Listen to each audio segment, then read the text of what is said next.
Bonjour à toutes et à tous. Alors tout d'abord aujourd'hui, j'aimerais vous parler d'une thématique qui revient vraiment de façon très récurrente chez beaucoup de clients que je suis en individuel, hypersensibles et ou haut potentiel. C'est ce sentiment de solitude, d'isolement, où on a vraiment cette souffrance de se sentir en décalage, d'être différent des autres et donc en fait de se replier de plus en plus sur soi, tellement justement on ressent ce mal-être à l'intérieur de soi. Donc pour cela, ce que j'aimerais en fait soulever déjà, c'est un petit peu toutes les émotions qui peuvent encore intensifier davantage ce sentiment de solitude. Pour moi, ce que je vois à chaque fois, de façon récurrente, c'est souvent des émotions de peur en fait derrière, c'est-à-dire la peur du rejet, la peur du regard de l'autre, du jugement, qui fait qu'au final, on se coupe des autres car on se sent incompris, on n'ose plus en fait s'exprimer, on n'ose plus se dire, on n'ose plus être en fait qui l'on est. Et donc ce qui se passe, c'est qu'on va justement porter un ou plusieurs masques, hein, donc c'est un petit peu des sortes de protection, des rôles que l'on joue dans notre vie, mais qui nous coupent finalement du vrai moi, de qui l'on est à l'intérieur. Et donc forcément, on va ressentir cette solitude et cet isolement.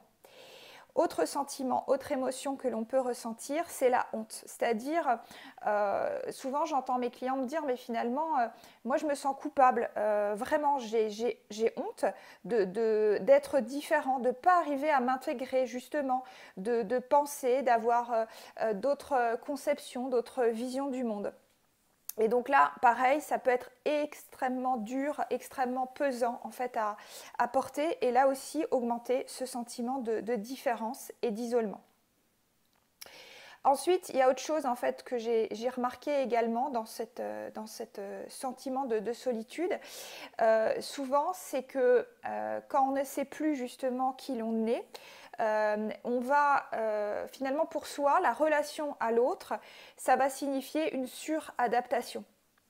C'est-à-dire qu'on va justement essayer de se forcer, de se contraindre. Ça peut être un choix, hein. Je ne dis pas que c'est le seul, hein. Il y a d'autres personnes qui vont être plutôt dans la fuite et qui vont préférer justement ne pas se confronter aux autres, donc encore plus vivre en reclus, encore plus en décalage finalement. Et après, ça peut aussi très bien leur convenir, hein. Je parle là vraiment des personnes qui viennent me voir avec cette souffrance à l'intérieur d'eux et qui ont envie justement d'aller libérer. Donc derrière justement ce sentiment de ne plus savoir qui l'on est en fait, ce qui va souvent en fait être directement en corollaire, c'est un sentiment aussi de ne plus avoir le choix, de se sentir victime et complètement contraint en termes de liberté. C'est vrai que dans le contexte en plus actuel particulier que nous vivons, on a en plus ce sentiment de perte de liberté qui est encore, je dirais, exacerbé davantage chez certaines personnes. Et finalement, pourquoi il y a ça? C'est parce que ça va venir justement révéler à l'intérieur de soi toutes les autocensures, toute cette absence de liberté intérieure que l'on ressent. Donc ça vient en fait, je dirais encore renforcer, zoomer, focaliser sur cet aspect de soi qui est en fait à l'intérieur, qui est enfermé. Et donc, dans les profils de ces personnes, justement, qui se sentent seules, qui se sentent isolées, parfois c'est un vrai sentiment de dépendance qui peut s'installer quand on va avoir des relations un petit peu plus proches, des amitiés, des relations sentimentales aussi, parce que justement, il y a cette suradaptation, toujours en lien. Et donc, du fait qu'il y a une personne où on sent que potentiellement il va y avoir un lien un petit peu plus privilégié et au début voilà on ne connaît pas la personne donc il y a tout un scénario, tout un imaginaire en fait qui peut se greffer dessus et on se dit waouh c'est peut-être la seule personne qui peut me comprendre et donc là aussi ça va être finalement assez enfermant parce qu'on se focus que sur une seule relation, on va se couper des autres et on entretient justement cette notion de dépendance aussi affective. Alors, les attentes, qu'est-ce qu'on peut vraiment espérer par rapport à toutes ces questions, par rapport à ces doutes, par rapport à ce sentiment? En fait, pour moi, derrière toute peur, il y a une grande envie, il y a une grosse motivation. D'ailleurs, le petit exercice que vous pouvez faire, c'est se dire derrière chaque peur que j'ai dans ma vie, finalement, quelle est mon envie. Par exemple, je vais reprendre l'exemple de tout à l'heure, une personne qui va être justement dans des relations qui se répètent de dépendance affective, elle va avoir peur finalement de l'engagement. Elle veut dire, mais non, moi je veux plus. En fait, je ne veux plus du tout m'engager, j'en ai trop peur parce qu'à chaque fois, ça se finit mal. Soit c'est moi, soit c'est l'autre, ou bien c'est chaque fois moi ou chaque fois l'autre qui met fin à la relation et c'est souffrant. Donc l'idée, c'est de voir finalement derrière de quoi j'ai envie. J'ai envie en fait d'une relation. J'ai envie d'être bien dans différents types de relations, amicales, sentimentales, etc. Donc derrière cette peur de l'engagement, au-delà, si on la regarde en fait de l'autre facette, il y a aussi cette grande envie souvent justement d'entrer en relation. Donc en fait, c'est dans cet idéal que l'on peut avoir, dans cet objectif que l'on pourrait se donner, c'est de redonner du sens. Et en fait, vous voyez, c'est par cet exercice de remettre en axe, de basculer juste des fois en changeant de vision, en allant voir de l'autre côté, derrière une souffrance, en fait, qu'est-ce qui se cache, tout simplement. Et cet autre regard va aussi donner un autre sens à ce que l'on vit, en fait, à sa vie. Ça va aussi permettre de se sentir aussi en paix et en sécurité par rapport à son histoire, d'arriver justement à voir, à reconnaître toutes ces parties en fait de soi. Ça va aussi permettre justement d'augmenter finalement la confiance en la vie. Peut-être avant de retrouver ou de contacter cette confiance en soi, mais c'est d'abord effectivement en la vie, en ce qui nous entoure, en ce qu'elle peut nous amener justement comme expérience. Aussi, finalement, c'est quand on va avoir le cheminement que je vais vous exposer tout à l'heure, c'est vraiment arriver à se retrouver, à retrouver sa juste place, sa valeur finalement profonde que l'on a. On sait pertinemment que l'on a cette valeur, sinon ce ne serait pas souffrant. Parce qu'en fait, la souffrance vient aussi justement du décalage que l'on a entre ce que l'on vit et puis ce que l'on va espérer, désirer, souhaiter, etc. Et de là, il peut y avoir plein de frustrations, plein de choses, plein de pensées, on va se dire mais je n'y arrive pas, etc. Et puis c'est finalement, à la fin, c'est redevenir aussi plus libre, plus souverain de sa vie, reprendre, ne plus être dans cette position de victime, de subir, mais de retrouver vraiment les choix, cette capacité de choix en fait que l'on a. Et en fait, elle est beaucoup plus importante que ce que l'on pense, mais souvent, et là aussi, c'est tout à fait normal, quand on est dans un moment, une phase de sa vie qui est très très enfermante, on se sent vraiment mais comme dans un tunnel. Et c'est une vision qui est très très limitée, un petit peu comme si on a des ornières, on ne voit que les parois, on ne voit que le côté sombre, on n'arrive plus du tout à avoir une vision sur le long terme. Donc ça va être aussi cet objectif qu'on peut se donner, de remettre de l'espace, de réouvrir le champ des possibles pour contacter justement d'autres visions aussi des choses. Et finalement, là à l'intérieur, il y a quelque chose qui se dénoue, qui se délie, et en fait on se sent aussi beaucoup plus libre à cet endroit-là.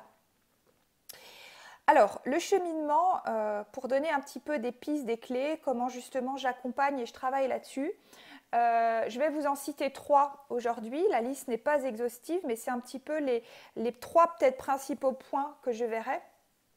Tout d'abord, c'est arriver à vraiment essayer de mieux se comprendre, se connaître. Et là-dedans, il y a encore 2 pistes que j'évoque. Il y a déjà ce tempérament hypersensible au potentiel qui fait partie peut-être un petit peu des données de base avec lesquelles on arrive. Donc là, c'est vraiment ne pas s'enfermer dans une étiquette, une nouvelle étiquette, mais juste en prendre conscience pour se dire « Ok, j'ai ces capacités », voire plutôt les forces, les axes d'amélioration éventuels, mais se rendre compte en fait de toutes ces compétences qu'on a en fait à l'intérieur de soi, comme par exemple l'empathie, l'intuition, etc. Arriver justement à les potentialiser. Et l'autre piste, quand je dis se comprendre, se connaître, c'est arriver en fait à poser cet autre regard sur sa propre histoire personnelle. Parce qu'ensuite, il y a un petit peu donc, ce tempérament de base, ce caractère de base avec lequel on arrive sur Terre. Et ensuite, tout ce qui arrive dans la vie. Donc les facteurs extérieurs, notre environnement, notre éducation, les personnes que l'on a rencontrées, les chocs, etc. Tout ce que l'on a vécu en termes émotionnels qui sont ensuite peut-être devenus justement des mémoires. Donc arriver en fait à les voir, à les relire avec une autre vision des choses. Et donc là c'est pareil, hein, on ne va pas aller forcer en fait les choses par le mental, mais tout simplement réouvrir des choses qui existent déjà, réouvrir des portes pour remettre un petit peu justement de l'air. J'insiste aussi sur le fait, donc je vous parlais tout à l'heure de ces masques, des personnages que l'on joue. Et souvent, on se sent seul aussi, parce qu'en fait, on est entouré de personnes qui elles-mêmes portent des masques, jouent aussi dans notre vie des rôles, des personnages. Et donc forcément, la plupart aussi ne sont pas justement elles-mêmes, elles ne sont pas qui elles sont. Donc vous voyez que déjà cette notion de décalage, quand on le regarde sous cet angle-là, il est pareil, il est aussi à dézoomer en fait. C'est-à-dire c'est comme si on jugeait quelqu'un qui en fait n'est pas lui-même. Donc il faut bien démarrer par un bout et en fait déjà aller vers ce courage d'être soi, oser être soi, parce que pour moi oui c'est du courage, c'est pas ne rien faire, c'est être vraiment dans cette présence à qui l'on est le plus possible, le plus d'instants de sa vie possible pour aller en fait vraiment vers soi. Et apprendre à être en lien justement avec soi, c'est ça qui va vous permettre ensuite de rayonner, déjà de cultiver une relation avec vous-même et ensuite de trouver en reflet, hein, comme des miroirs, des relations qui vous correspondent à l'extérieur. Puisque, comme je l'explique beaucoup dans mes vidéos, pour moi, hein, il y a vraiment un effet miroir entre ce que l'on vit à l'intérieur et ce que l'on attire à l'extérieur. Et ça va aussi rendre vos relations plus saines, plus vivantes. Deuxième point, c'est tout ce qui est libération émotionnelle. Donc une fois qu'on a un petit peu pris conscience justement des schémas, de ces lumières, mais aussi de ces ombres, sans jugement, sans forcément non plus complaisance, hein, c'est vraiment en ayant ce courage de voir les choses, permettre aussi cette libération justement des schémas, des mémoires, etc. Il y a souvent un grand piège aussi dans ce sentiment de solitude et je vous montre un exemple par rapport justement à cette libération émotionnelle, à ces schémas qu'on peut porter. Quand on a un schéma en fait où on est rejeté, on se sent rejeté, on a été rejeté peut-être petit, donc on arrive à remonter à l'origine ou pas. En tout cas, on voit qu'il y a vraiment un fil directeur dans notre vie. Souvent, quand on arrive justement, alors que ce soit un milieu professionnel ou un nouveau milieu en tant que personne hautement sensible ou au potentiel, on va confondre le rejet que l'on porte en fait à l'intérieur de soi comme blessure, comme mémoire, et la résistance qui est en fait exprimée par le milieu dans lequel on se trouve. Et ce n'est pas du tout la même chose.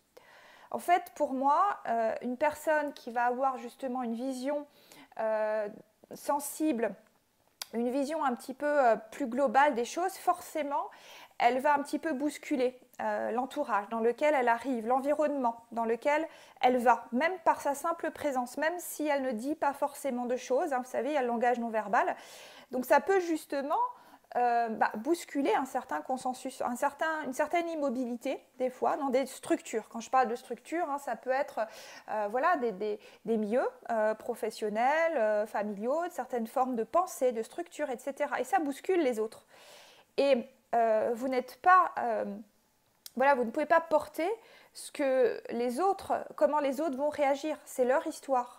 Ça va être aussi fonction justement du personnage qu'ils ont choisi de jouer, des masques également qu'ils portent. Mais vous, ce que vous avez, le pouvoir que vous avez sur vous, c'est justement de faire cette différence entre un ressenti de rejet et cette résistance. Et ça, c'est très très important de comprendre la différence pour ne pas être dans la blessure, être juste dans l'accueil que, ok, oui, votre vision, elle va apporter d'autres perspectives que ce qui est connu peut-être, et souvent les idées peuvent être assez révolutionnaires et assez visionnaires. Et voilà, et ok, il va y avoir peut-être un certain temps, certains délais pour que vous puissiez apprendre justement à faire le lien entre votre monde et celui de l'autre, à communiquer plus clairement vos idées, à les expliquer. Ce qui vous semble évident à vous n'est pas forcément évident pour l'autre. Et vous savez, j'aime bien cette phrase hein, qui dit qu'en fait, il n'y a pas de normes. Hein. Tous les hommes, en fait, sont des exceptions à une règle qui n'existe pas. Donc la notion de conformité, de règle, de norme, pareil, elle est très très subjective en fait. Et là aussi, on peut la voir d'une toute autre façon. La troisième clé que j'aborde dans les accompagnements, c'est vraiment retrouver aussi vos propres ressources pour pouvoir ensuite apporter votre plus-value. Hein, parce que le but dans ce sentiment, quand on est dans le sentiment d'isolement, de solitude, c'est pas de rester dans cette souffrance, mais c'est aussi une fois que vous êtes en relation avec vous-même, vous savez mieux justement qui vous êtes, même si vous allez encore en découvrir quand vous serez avec les autres, mais c'est de retourner à l'autre bien sûr, de retourner dans cette relation à l'autre, qui sera du coup moins souffrante, que vous allez vivre en fait différemment. Et là, c'est arrivé dans cette étape-là, en fait, à reconnecter aussi la joie en nous, cette émotion fondamentale. J'aime peu parler de bonheur, parce que le bonheur, on ne sait pas précisément ce que c'est, et c'est très personnel. Cette définition d'une personne à l'autre est différente. Par contre, là où on peut se retrouver, c'est sur des émotions voilà, qu'on vit tous en tant qu'être humain, qu'on va contacter un jour, qui vont nous traverser. Et même peut-être là, si vous m'écoutez, que vous sentez très seul, isolé, et que vous dites mais je me rappelle même plus avoir été un moment dans cette émotion de joie, en fait, à l'intérieur de vous, il y a quelque chose qui l'a gardé. On a des mémoires difficiles, mais on a aussi des mémoires aussi heureuses que l'on peut aller recontacter. Et notamment, pour moi, ce qui va porter cette énergie-là, c'est notre enfant intérieur, puisque je crois qu'à l'intérieur de nous, on a tous cette petite partie, même qui des fois ne semble plus du tout là, mais si, elle existe toujours, cette petite flamme aussi. Voilà, l'enfant que vous étiez. Rappelez-vous cet enfant qui des fois se faisait mal, tombait, s'écorchait le genou et il voyait instantanément après une pomme d'une belle couleur et il oubliait. En fait, les larmes étaient toujours sur son visage et en même temps, il y avait ce sourire qui éclairait justement son visage parce que il se reconnectait justement à une autre énergie, à une autre conscience, à une autre idée et il basculait très rapidement en fait d'un état à l'autre. Voilà ce que je peux vous dire. Donc pour moi, tout cela, bien sûr, ça mène, comme j'expliquais tout à l'heure, à cette libération, à cette liberté intérieure. L'amour de soi, je terminerai par là, c'est peut-être, je dis bien, une conséquence en fait de ce cheminement, mais en aucun cas je le prends comme injonction de départ. Hein. On entend souvent aime-toi d'abord et puis tu pourras ensuite être en relation, aimer les autres. Dans ma vision, c'est une injonction que l'on ne peut pas atteindre par la volonté, par le mental. C'est le résultat éventuel du cheminement, d'une modification, d'une évolution, d'un état de conscience. C'est peut-être même pas une modification en fait, hein. C'est vraiment retrouver tout simplement, accueillir qui l'on est, toutes les facettes de soi, que l'on porte déjà en fait à l'intérieur de soi. Et quand je dis, voilà, souvent j'utilise hein, ce petit leitmotiv, rayonnez votre sensibilité, allez vers votre plein potentiel, mais votre plein potentiel en fait, il est déjà à l'intérieur de vous. Simplement, peut-être vous ne le voyez pas, peut-être qu'il est en dormance, peut-être que vous n'avez pas envie aussi non plus d'aller le voir et c'est ok. C'est aussi un choix, c'est aussi là votre libre arbitre. Et ne pas faire de choix, c'est aussi choisir finalement. Donc voilà, donc, si vous avez des questions, des interrogations, n'hésitez pas à poster des commentaires en dessous de cette vidéo. Pour ma part, je vous mets également mes coordonnées. Vous pouvez donc m'appeler pour un appel découverte également, justement, si vous voulez aller vers ce cheminement intérieur, vers cet accompagnement en individuel. Et je vous souhaite également beaucoup de douceur. Et puis je vous dis à très bientôt pour de nouvelles vidéos.